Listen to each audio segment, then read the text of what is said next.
Well, pretty clear now when you look at the data, when you look at the research on this, that the country overall pretty horrified across pretty much every issue when it comes to Labour and this Labour government. I'll get to those specific figures at the end of this video. But of course, after that police press conference yesterday, many now demanding that we know the full truth about what happened in Southport. We now find out that senior government figures knew weeks ago that there could be these charges that were announced, and the BBC reported that the most senior figures in government first became aware of the possibility of new charges against the suspect in the past few weeks.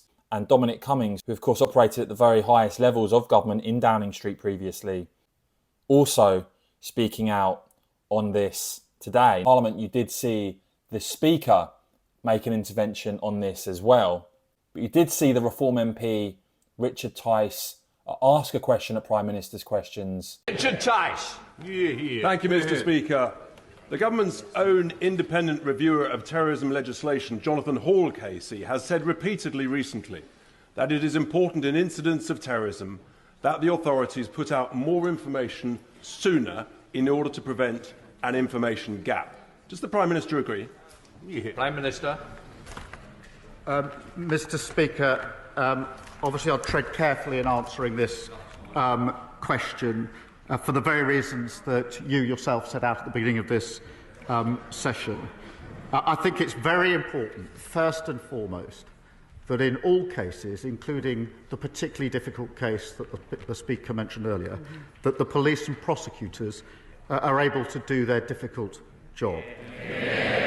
And all of us in this House have a choice to make, including both candidates to be the next Tory leader. They can either support the police in their difficult task, or they can undermine the police in their difficult task. And I know which side I'm on. Rachel Blake.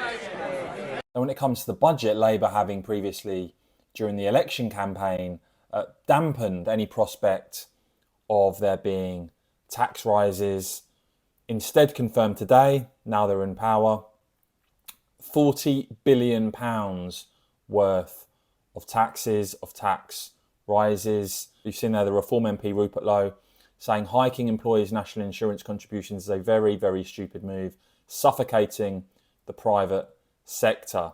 And I said at this rate there will be nothing left to tax. When it comes to the growth forecasts now, well, Labour's growth target 2.5%, its number one mission. Yeah, you can see how far off the pace they are. And we know that there will be a significant increase in borrowing under Labour, increased by nearly 20 billion this year, an average of over 30 billion over the next 5 years. And I think it's important that, people are pointing out here that in the run-up to the election, you saw those in Labour saying they wouldn't need to put up taxes because they're going to grow the economy. Well, the budget is increasing taxes by the most in decades.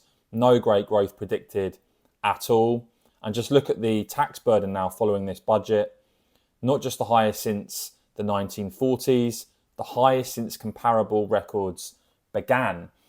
And so it leads you to a position now where Keir Starmer himself, not deemed to be very trustworthy, you see 54%, a big increase there, saying the Prime Minister is untrustworthy.